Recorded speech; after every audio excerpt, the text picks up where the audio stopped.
My fiancée Emily ghosted me to party with her ex 3 weeks before our wedding, so I made a quiet plan behind she's with Jason in Paris right now.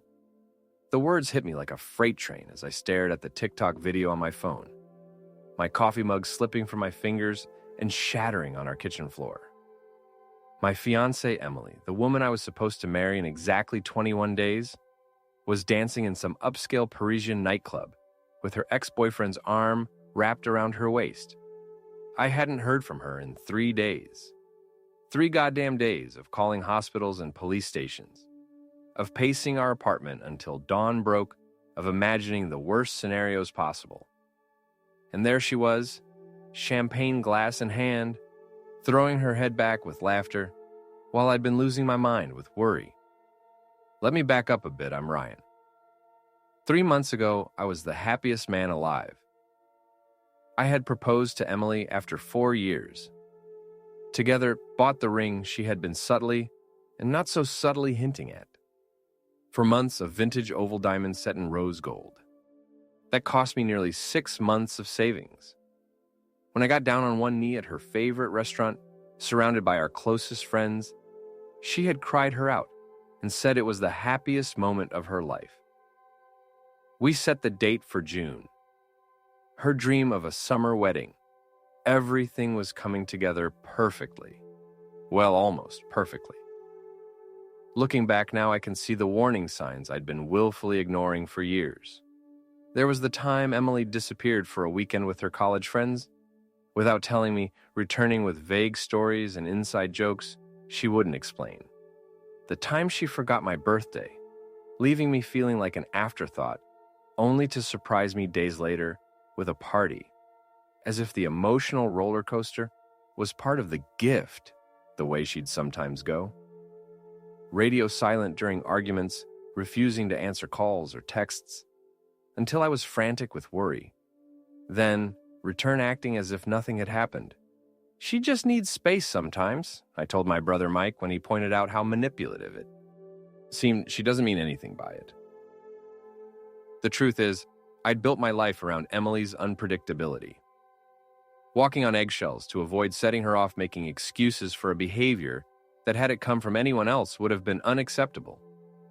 But when you love someone, when you've invested years in building a future together, you become remarkably skilled at self-deception. The wedding invitations had gone out 2 months ago. We'd put down non-refundable deposits on the venue, the caterer, the flowers, the band. Emily's dress, which I'd been strictly forbidden from seeing, was hanging in her sister Sarah's closet. Our honeymoon to Bali was booked and paid for. And now, with just weeks to go, I was watching my fiancée grind against her college ex in a club. $4,000 me away. I replayed the video again, hoping I was mistaken. Maybe it wasn't her. Maybe it was just someone who looked like Emily. But there was no mistaking that birthmark on her shoulder, visible in her backless dress, or the engagement ring, my ring glinting on her finger as she ran her hand through her hair. Oh my God, Ryan, I'm so sorry. I hadn't heard Sarah come in. She had a key to our place for emergencies, and I guess this qualified. She stood in the doorway, her face pale. I just saw Megan's story. I had no idea. Megan, Emily's wild college roommate, the one who'd always given me side-eye at every gathering, who'd made snide remarks about how Emily had settled down too young, and apparently the one who'd whisked my fiancé off to Europe without so much as a text message to her soon-to-be husband. Did you know?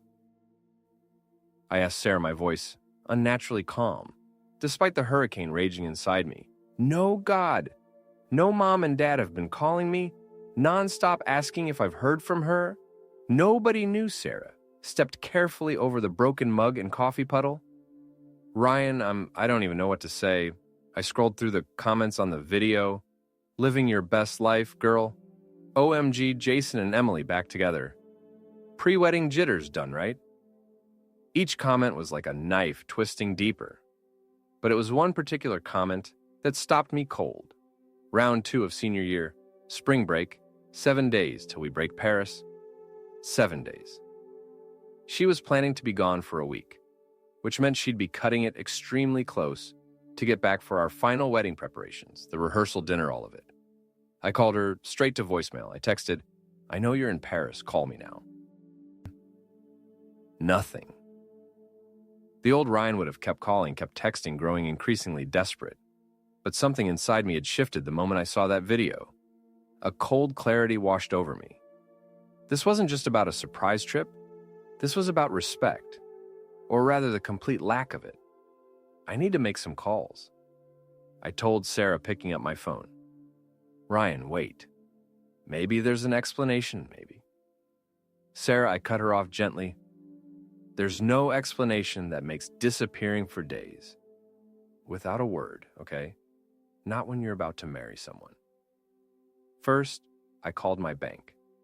I explained the situation as calmly as I could to a sympathetic account manager named Trevor, who helped me secure my finances. We separated my personal accounts from the joint ones. I shared with Emily, created new passwords, and put a temporary freeze on any major withdrawals from our shared accounts. Not because I thought Emily would drain our savings, though at this point, nothing would surprise me, but because I needed to feel some sense of control. I called Mark, my college roommate who'd gone on to become a family law attorney. I explained the situation, my voice steady even as my hand shook. "Jesus, Ryan," Mark said after I'd filled him in. "The wedding. I don't even know what to say. I need to know where I stand legally," I replied. "The apartment lease is in both our names. We have joint accounts. The wedding vendors have been paid mostly from my savings, but some from our joint account." Mark's voice shifted from sympathetic friend to professional. "Okay, first thing, the wedding. If you're considering canceling, I am," I said firmly. "Then you need to act fast. Some vendors might offer partial refunds if given enough notice. The ring that's legally considered a conditional gift contingent on marriage. If the wedding doesn't happen, you're entitled to it." Back, I took notes as Mark laid out my options, a strategic roadmap forming in my mind. When we hung up, I felt marginally better. Not emotionally, the pen and betrayal were still raw, but practical. I had a plan. Hours passed, I canceled my meetings for the day. Being the phone call project manager at an architecture firm had its perks, and understanding colleagues was one of them. Sarah stayed making calls to their mutual friends, trying to piece together what had happened. Apparently, Megan had organized this surprise girls' trip as a last hurrah before Emily got married. Except, it wasn't just girls. And from the looks of it, it wasn't just innocent fun. It was midnight, 6 a.m. I'm in Paris.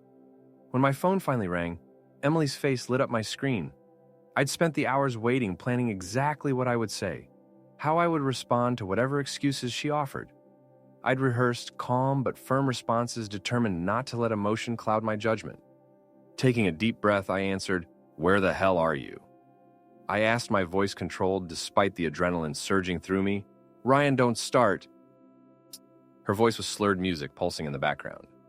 "I'm having an amazing time, and I don't need you ruining it with your overprotective." The rehearsed responses evaporated from my mind. Overprotective, I was shouting now, pacing our bedroom. "You disappeared for 3 days? Your parents thought you were dead." I called hospitals. "Emily, oh please. I'm a grown woman. I don't need to check in with you every 5 minutes. Every 5 minutes." The absurdity of her statement left me momentarily speechless. "You didn't tell a soul where you were going, and now I find out you're partying with your ex in Paris." There was a pause, and I heard muffled voices, a door closing, the music fading. "Jason is just part of the group," she said defensively. "It's not like that really, because the TikTok I saw suggests otherwise." I took a deep breath, trying to steady myself. "Emily, what's going on? Why would you do this? We're getting married in 3 weeks." That's exactly why she snapped. "Do you know how stressful wedding planning is? How much pressure I've been under? I deserve this. Ryan, I deserve a break before I commit to you forever." Her words hit me like a physical blow. Commit to me forever, like it was a prison sentence. She was dreading. "When are you coming home?" I asked, my voice hollow. "We're here." I asked my voice until next Sunday. Megan got us all tickets to a show at the Moulin Rouge for the last night. Next Sunday, 11 days. Before our wedding, the rehearsal dinner was scheduled for the following Thursday. Emily, you need to come home now. We have final fittings meetings with the officiant, about 1,000 details to finalize. No, she said firmly. I'm not cutting my tripcord because you're being insecure. It's my last chance to have fun before I'm a wife. Brian, can't you understand that? Your last chance to have fun, I repeated, incredulously. Is that how you see marriage to me? The end of fun. That's not what I meant. She backpedaled, but her words had already found their mark. And what about Jason? I pressed your ex, who you told me was just a college fling. Nothing serious. The same Jason who, according to your sister, you were actually engaged to briefly before you broke it off. Silence on the other end. Then Sarah had no right to tell you that. So, it's true. Another piece of my world crumbled. It was ages ago. Ryan, we were kids. It lasted like 3 months. You were engaged to him and never thought to mention it to me in 4 years. Because it wasn't important. She was yelling now, God, this is exactly why I needed this trip. You're so controlling, I-2ing, always wanting to know everything. Keeping tabs on me. Keeping tabs on you. I was incredulous. Emily, you're my fiancée. We're supposed to share our lives, our pasts. You lied to me about Jason. I didn't lie, I just didn't think it was relevant. And disappearing to Paris with him, is that relevant? Another pause, I could almost see her rolling her eyes. Ryan, I'm tired. It's early here, and I've been out all night. Can we please talk about this when I get back? No, we're talking about it now. Come home today or what? Her voice had an edge to it now. The words were out before I could stop them. Or don't bother coming home at all, a hollow laugh. You don't mean that I do. If you can't prioritize our wedding, our future over partying in Paris with your ex-fiancé. Fine, she interrupted. If that's how you want to play it, I'll see you when I get back. And you can apologize for being such an ass about this. The line went dead. I stood there in our bedroom, surrounded by the life we'd built together. Photos of us on the walls, her perfume on the dresser, her clothes in the closet next to mine, and felt completely alone, but not helpless. Never again would I be helpless in this relationship. I didn't sleep that night. Instead, I created a detailed action plan I called our wedding planner, Valerie, first thing in the morning, and explained the situation as clinically as I could. I called our wedding planner. So, Emily is in Paris 3 weeks before your wedding. Valerie's voice was carefully neutral, but I could hear the judgment beneath. Yes, with friends and her ex. She won't be back until 11 days before the wedding. A pause, I see. Well, we can work around this. It's not ideal, but I'm not working around it. I cut in, I'm canceling the wedding. The wedding. Valerie's professional composure slipped. Ryan, are you sure that's... I'm sure, I said firmly. What I need from you now is damage control. What can we salvage financially? Valerie sighed. Almost everything is non-refundable at this point.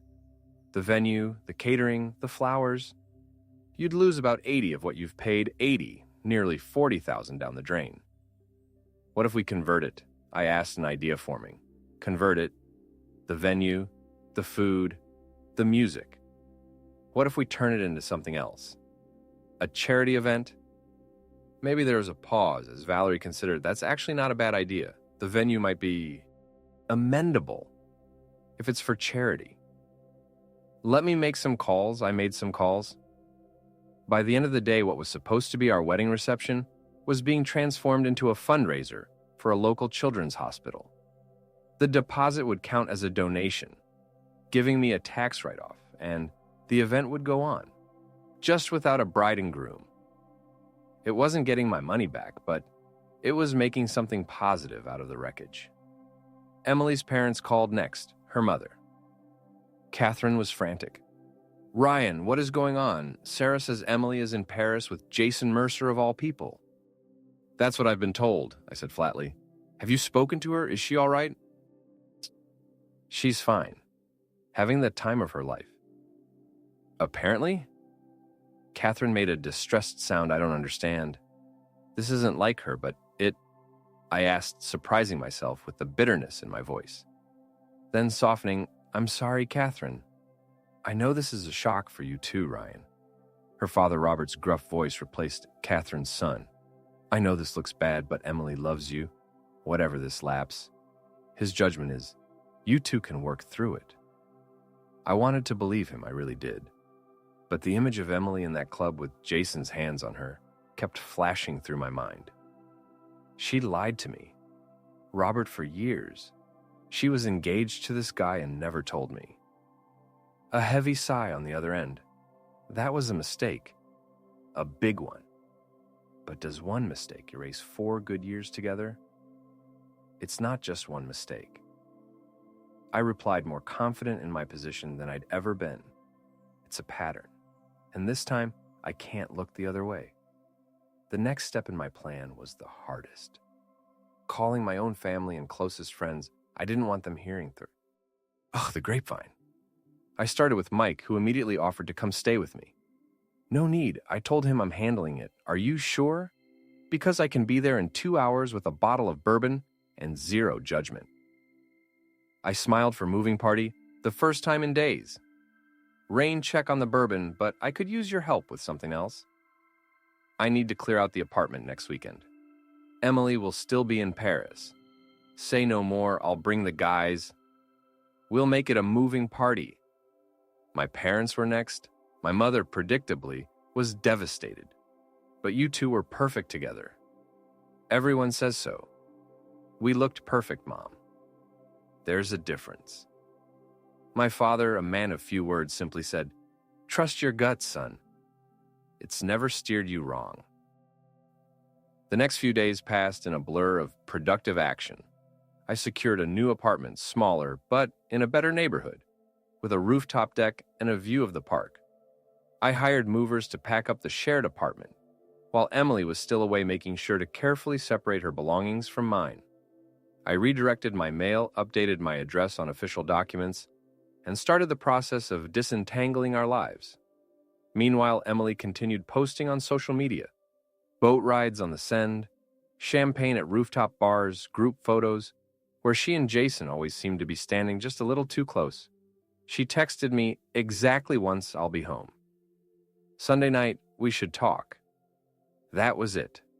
No apology, no explanation. Just we should unexpected visitor talk. It wasn't until Wednesday after I'd secured the new apartment and set my plan in motion that I had an unexpected visitor. Meg and Emily's supposed best friend showed up at my office unannounced. You're making a huge mistake, she said, without preamble, barging me. Saint, my assistant, I looked up from my desk calmly. Hello to you too, Megan. Shouldn't you be in Paris? I flew back early. She threw herself into the chair across from me. Emily told me what you said about not coming home. You can't be serious. I've never been more serious about anything in my life. Megan scoffed. It's a bachelorette trip, Ryan. Every bride deserves one. A bachelorette trip typically involves telling your fiancé you're going and not taking your ex. Jason just happened to be in Paris at the same time, she said, examining her nails. Pure coincidence? I leaned back in my chair, studying her. You know, Megan, you've never liked me. From day one, you've made it clear you think Emily guilt, anger, could do better. What I can't figure out is why. Something flashed across her face. Guilt. Anger. It was gone too quickly to identify. That's not true, she said, but her eyes slid away from mine. It is true. And I think you orchestrated this whole trip specifically to cause problems between us. Megan's face flushed. That's ridiculous. Is it because I've been talking to people Olivia told me you specifically invited? Jason, knowing his history with Emily Ben, told me you were the one who suggested keeping the trip a secret from me, that it would be more fun that way. Megan stood up abruptly. You're being paranoid. Emily came because she wanted to. She stayed because she wanted to. No one forced her to do anything. I never said anyone forced her, I replied evenly. Emily makes her own choices, and now, so do I. After Megan left, I sat at my desk for a long time, turning our conversation over in my mind. She'd confirmed what I'd already suspected. The trip had been designed, at least in part, to create friction between Emily and me. But why? What did Megan gain from sabotaging our relationship? The answer came later that evening from an unexpected source. Ben, one of the guys on the Paris trip, called me. I saw Megan today, I told him. She claims the trip was just innocent fun. Ben snorted. Yeah, right. Nothing's ever innocent with Megan. What do you mean? A pause. Look, my theory shouldn't be telling you this, but Megan's been in love with Jason for years since college. He never noticed her because he was always obsessed with Emily.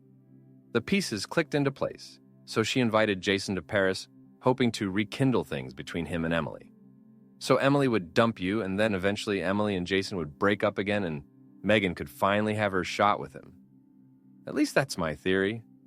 It was so petty, so childish, that it was almost hard to believe. But it fit the facts. Megan had been playing chess while I was playing checkers, using Emily as a pawn in her own romantic fantasy. But the most important realization wasn't about Megan's manipulation. It was about Emily's susceptibility to it. A woman who truly loved me, who was truly committed to our future together, wouldn't have been so easily swayed regardless of who was doing the swaying. By Friday, 5 days after discovering where Emily was, I'd fully committed to my decision. I called Valerie. The charity event is a go, she confirmed. The venue loves the idea and we have already sold about half the tickets. Good, I said, and the wedding vendors all notified. Some were more understanding than others, but it's done. Next, I called our guests, the closest ones. First, my parents. Mike, my best friends. Then I sent out a mass email to everyone else. Due to unforeseen circumstances, Emily and I have decided to cancel our wedding. We appreciate your understanding during this difficult time. The responses flooded in immediately. Concern, confusion, offers of support. Moving day answered none of them. Saturday was moving day. Mike arrived with 3 of our friends, a rented truck, and as promised, a bottle of bourbon. You don't have to open it. Now, he said, placing it on the kitchen counter. But when you're ready, it'll be there. We worked efficiently packing up my life from the apartment I'd shared with Emily. I'd hired professionals for the heavy lifting, but there were personal items I wanted to handle myself. Photos, books, the small mementos that told the story of my life before and with Emily. As we worked, I found myself sorting not just physical possessions, but memories. The good times, and there had been many. I carefully packed away like treasured keepsakes. The warning signs, the red flags I'd ignored, I left behind with the trash by Sunday. Packing up morning, the apartment was transformed. Emily's things remained neatly organized but untouched. The shared items, furniture we'd bought together, kitchen appliances, the TV I left, I could afford to start fresh. I packed up Emily's things, methodically, clothes, jewelry, books. The little mementos she'd collected over the years. I boxed everything neatly, labeled each box with contents, and stacked them in the spare room. I left her toothbrush in the bathroom, her shampoo in the shower. She'd need those when she got back, before she found somewhere else to live. The ring was the hardest part.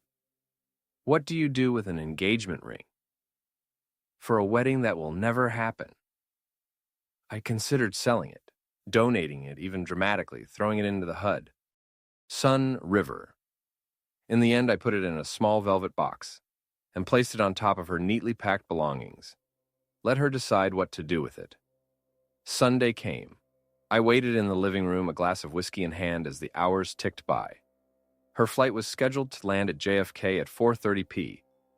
I'm accounting for customs baggage claim. In the drive into the city, she should be home around 7. At 8:15, I heard her key in the lock. The door swung open and there she was, tanned, a little tired around the eyes, but still beautiful. Still the woman I had loved desperately, just a week ago. Ryan, she said cautiously, dropping her suitcase by the door, we need to talk. There's nothing to talk about, I replied, setting my glass down. The wedding's canceled. I've packed your things. You should probably find somewhere else to stay tonight. Her face went pale. You're not serious. Completely serious. I called Valerie on Friday. Everyone's been notified. You canceled our wedding without even talking to me. Her voice rose in disbelief. How could you make that decision alone? The same way you decided to disappear to Paris with your ex-fiancée. Without talking to me, I replied evenly. That was different. It was just a trip you hid from me. A trip with a man you were once engaged to. A fact you also hid from me for 4 years. Ryan, hiding from me was a stupid college engagement. We were together for like 5 minutes. That's not the point. Emily, I was shouting now, my carefully constructed calm. Crumbling. The point is, you lied, and then you disappeared. 3 weeks before our wedding, I needed space. The wedding was suffocating me. All the planning, all the expectations. Then, you should have said that we could have postponed, scaled down, eloped, anything. Instead, you chose to run off with your ex and leave me thinking you were dead in a ditch somewhere. She flinched at my words, then rallied. You're overreacting. It was just a trip with friends. Friends, I repeated flatly. Is that what Jason is? Because the way he had his hands all over you in those videos suggested otherwise. Color flooded. I made a mistake, her cheeks. Nothing happened with Jason. Do you expect me to believe that? Yes. Because it's the truth. Ask anyone who was there. Your friends who helped you lie to me? Yeah, I'm sure they're reliable witnesses. I paused, gathering myself, did. You know, Megan orchestrated this whole thing to break us up. That she's been in love with Jason for years, and thought if she could get you two back together eventually, you'd break up, and she'd have her chance with him. Emily's eyes widened. What, that's crazy. Megan would never. Ben told me everything I cut in. And honestly, Emily, it doesn't even matter. Because a woman who loved me, who was committed to marrying me, wouldn't have gone along with it in the first place. Emily ran a hand through her hair in frustration. Look, I made a mistake. Okay, I should have told you about the trip. But canceling our entire wedding? That's insane. Ryan, is it? Because from where I'm standing, you just showed me exactly how little our relationship means to you. How little I mean to you. That's not fair. Tears welled in her eyes. I love you. I want to marry you. No, I shook my head. You want a wedding. You want the dress and the party and the honeymoon. But marriage, commitment, respect, you've made it pretty clear how you feel about those things. One mistake doesn't erase 4 years together. She cried, echoing her father's words. This wasn't just one mistake, Emily. This was a series of choices. You chose to lie about Jason. You chose to go to Paris without telling me. You chose to ignore my calls and messages for days. You chose to stay, even after I begged you to come home. So that's it. You're throwing away everything we built because of one bad decision. I'm not the one who threw it away. I said quietly, you did that when you got on that plane. Emily collapsed onto the couch, sobbing. I wanted to comfort her. Some part of me, the part that had loved her for 4 years, that had imagined growing old with her, wanted to take her in my arms and tell her we'd figure it out, but I couldn't. The trust was broken, and I respected myself too much to go back. Your sister said you could stay with her, I said after her sobs had quieted. I told her you'd call when you got back. Emily looked up at me, her makeup streaked down her face. You really want me to leave tonight? Yes. It was the hardest word I'd ever had to say. Can we just talk about this more tomorrow when we're both calmer? I shook my head. I've had a week to think about this, Emily. My decision is made. She stared at me for a long moment, then stood up shakily. I'll go to Sarah's tonight, but this conversation isn't over, Ryan. It is for me. So I said and walked into our bedroom, closing the door behind me. I heard her moving around the apartment, making phone calls, crying again. Eventually, I heard the front door close. She was gone. The aftermath was brutal. Aftermath was brutal. Emily's family called nonstop. Her mother left voicemails, alternating between tearful pleas and angry accusations. Her father showed up at my office, causing a scene in the lobby, until security escorted him out. Sarah, to her credit, tried to remain neutral, though I could tell she hoped we'd reconcile. My own family was divided. My mother always. Emily's biggest fan couldn't understand how I could throw away a beautiful relay. Teanship over one indiscretion. My father, more pragmatic, said simply, "If you can't trust her now, you'll never trust her again." Mike stayed with me for a few days, sleeping on the couch, making sure I ate, and occasionally forcing me out of the apartment, for air friends took sides. Some thought I was overreacting. Others were firmly in my corner. The worst were those who tried to stay neutral, inviting both Emily and me to the same gatherings, creating awkward situations neither of us wanted to be in. What surprised me most was Emily's persistence. I'd expected her to lash out, to blame me entirely, to play the victim. Instead, she launched a full-court press to win me back. Daily texts handwritten. Emily launched a full-court press letters, surprise deliveries to my office. She even enlisted mutual friends to plead her case. She's really sorry, man. David told me over beers one night, she knows she screwed up. It's not about being sorry. I replied, it's about fundamental respect, about trust. 2 weeks after she returned from Paris. What would have been our wedding week? Emily came to the apartment to collect her things. She brought Sarah and her friend Olivia to help. I made myself scarce, going for a long walk along the river, while they packed up her life from our shared space. When I returned, the boxes were gone. So were her photos from the walls, her books from the shelves, all the little traces of her that had made our apartment a home. All that remained was a note on the kitchen counter. "Ryan, I know you won't believe me, but nothing happened with Jason and Paris. It was a stupid, impulsive trip that I should have told you about. I'm sorry for hurting you and betraying your trust. I still love you and I still want to marry you. When you're ready to talk, I'm here. Emily." I crumpled the note and threw it away. The next evening, I was surprised by a knock at my door. It was Megan. "What do you want?" "What do?" I asked, not bothering to mask my irritation. "Can I come in, please?" For once, her usual brash confidence was gone. She looked smaller, somehow vulnerable. I came to apologize. Against my better judgment, I stepped aside to let her in. "I came to apologize," she said, standing awkwardly in the middle of my living room. "You were right about everything. Why I asked simply, why try to sabotage us?" Megan sank onto the couch, her shoulders slumped. "It wasn't just about Jason, though. Yes, I've had feelings for him since college." She paused, gathering her thoughts. "It was about Emily, too. She's always had everything come so easily to her. The looks, the guys, the perfect travel bomb, the perfect fiancé me. I guess I wanted to see her mess up for once, to prove she wasn't as perfect as everyone thinks." "That's pretty twisted," I said, though, without real anger. Megan's jealousy was so transparent, so human. It was almost pitiable, I know, and I'm sorry, truly. She looked up at me, eyes shining with unshed tears. "For what it's worth, Emily really does love you." She was miserable. The whole trip kept talking about how she should have told you, how she'd ruined everything. Then Hi, didn't she come home?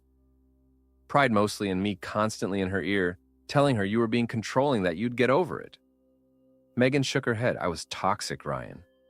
"I see that now." "What changed?" I asked, genuinely. "What changed, curious Jason?"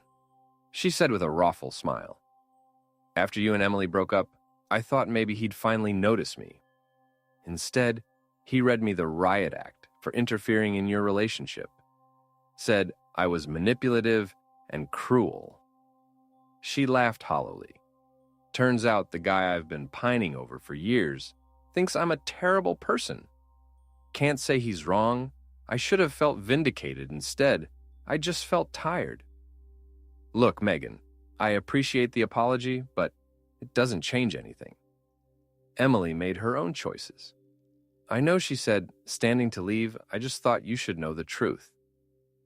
After Megan left, I sat alone in my new apartment, thinking about the tangled web of relationships, jealousies and insecurities that had led to this point. In a strange way, I was almost grateful to Megan, her scheming hay. Dee revealed a fundamental incompatibility between Emily and me that might otherwise have taken years of marriage to discover. The next few months were a roller coaster. I threw myself into work, taking on extra projects, staying late at the office, anything to avoid going home to the empty apartment. I started therapy at Mike's insistence. Dr. Larson, a non-nonsense. I started therapy woman in her 50s, listened to my story, and said simply, "Sounds like you dodged a bullet." I joined a rock climbing gym, something I'd always wanted to try, but Emily had dismissed as too dangerous. I took cooking classes, traveled solo to places on my bucket list, reconnected with old friends who had drifted away during my relationship. Slowly, I rebuilt my life. Not around the absence of Emily, but around the presence of my own needs and desires. Emily didn't give up easily.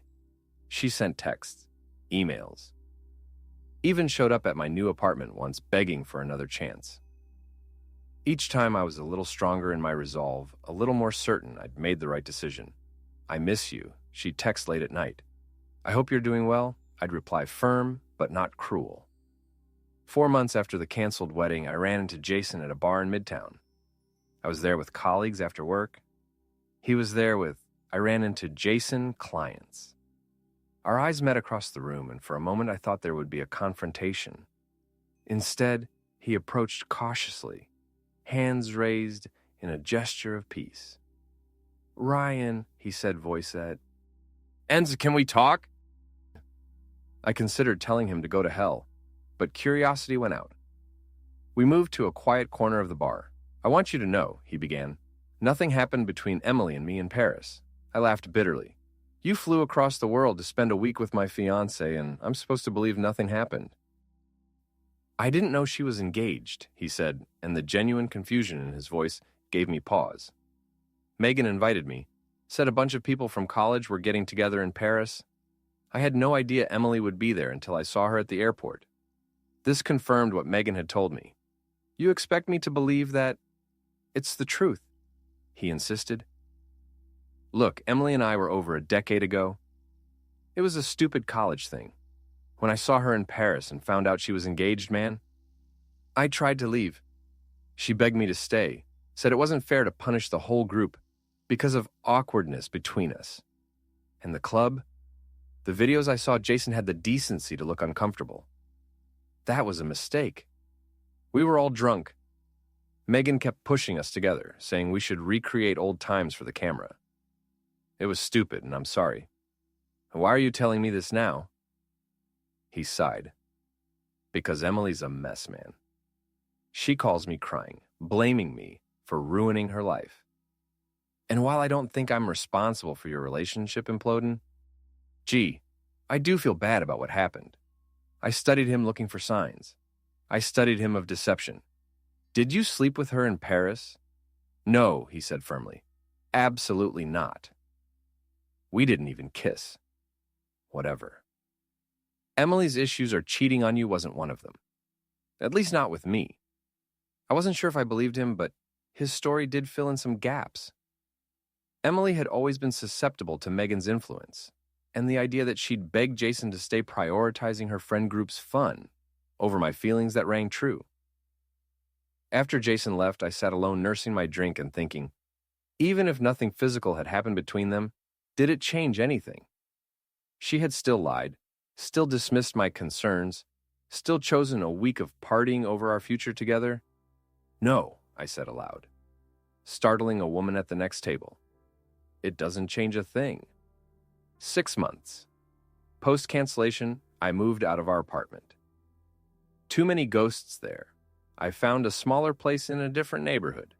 Started fresh, I got a promotion at work, becoming the youngest senior project manager in the firm's history. I began dating again casually at first, then more seriously with a woman named Claire, who worked at the museum near my office. Claire was different from Emily in every way that mattered. Where Emily had been impulsive and secretive, Claire was thoughtful and transparent. Where Emily had seen my desire for communication as controlling, Claire valued our honest exchanges. For the Claire was different. First time I understood what a healthy relationship could feel like. Supportive, respectful, honest. Emily kept reaching out less frequently now. Her messages had evolved from desperate pleas to resigned acceptance. I miss you. I hope you're doing well. I still think about you every day. I didn't respond to any of them. 9 months after the breakup, I got an unexpected call from Sarah, Emily's sister. I'm getting married, she said, without preamble. When I answered, and I'd like you to come. I don't think that's a good idea, I replied carefully. Emily will be there. Emily's a G. Round up. So are you. And despite everything, you were practically my brother for 4 years. I want you there. I thought about declining, about taking the easy way out. But the new Ryan, the one who had emerged stronger from the wreckage of my relationship with Emily, didn't take the easy way out anymore. I'll be there, I said, with a +1, if that's okay. Of course, Sarah replied, relief evident in her voice. Bring Claire. I've heard good things about her.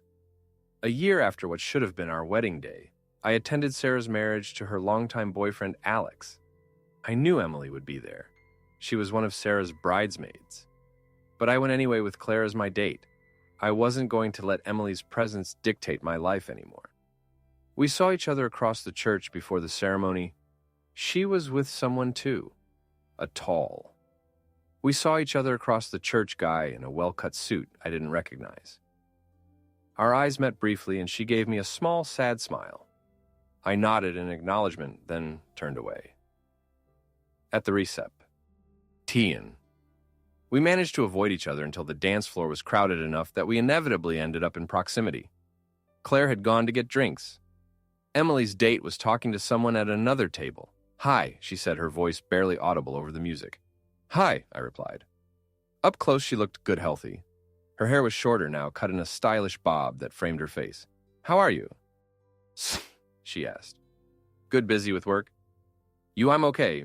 I moved to Boston. New job, new start. I nodded. That's good. An awkward silence fell between us, filled by the music and laughter of the other guests. Ryan, she said. Finally, I never properly apologized to you. Not really, I was so caught up in defending myself and making excuses that I never just said, I was sorry. She took a deep breath.